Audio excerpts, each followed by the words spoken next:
Okay, in this video I'm going to run through a quick demonstration on how we can process credit cards and record those payments in our CRM.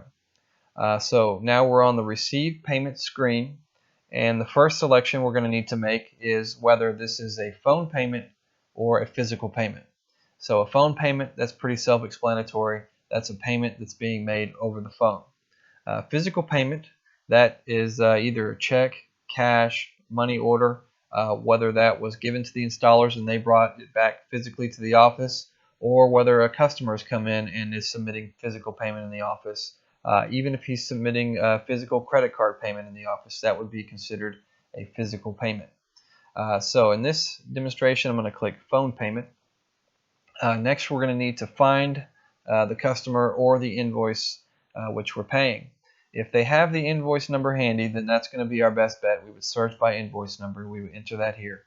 But in this case, we're going to search by customer.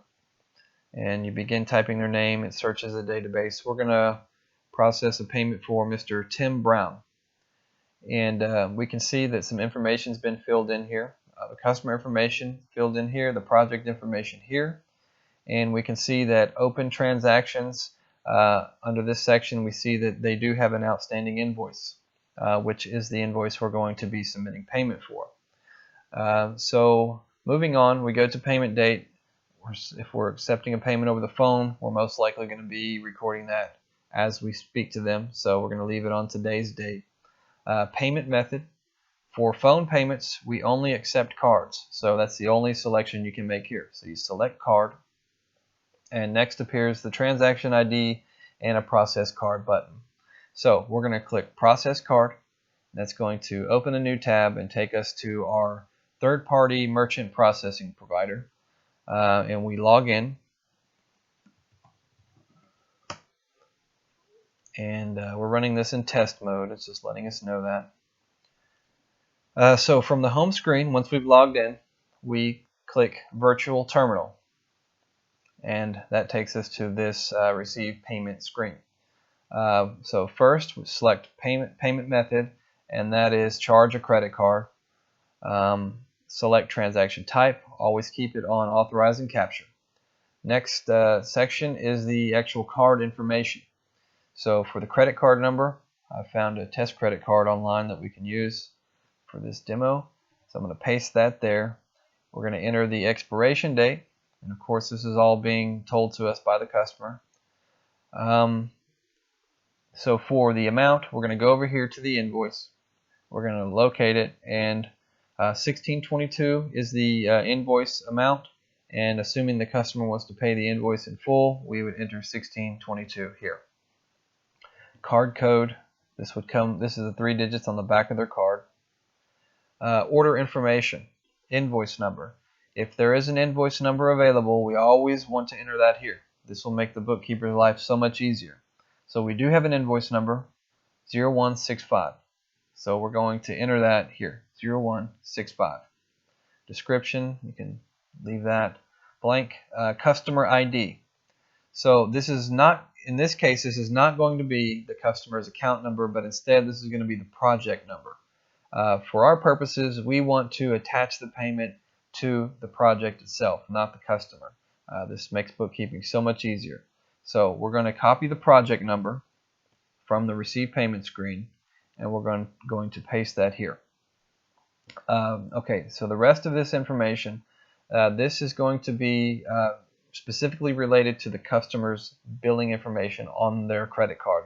So you'll want to ask for the name on the card, and that may or may not be the same as the project information. If they're using someone else's card, it would be different. So, but in this case, I'm just going to pretend like they're giving us this name here.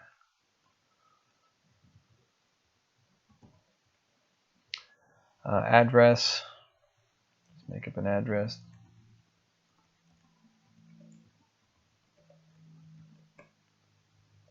And it's very important that we do get this information correct, as it could result in a failed transaction, or even worse, process the transaction but at a higher rate.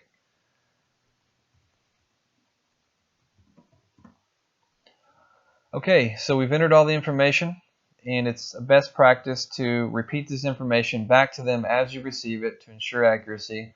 But once you're sure you have everything entered as it should be, you click Submit, and you receive a confirmation screen. It says that it was successfully accepted by the system. Assuming it was accepted by the system and it did go through properly, we locate the transaction ID. So since we're running in test mode, it just gave me a 0. But in a real transaction, it's going to give you a longer number. In any case, we want to copy the transaction ID, go back over to the receive payment screen, and paste that number into this field here.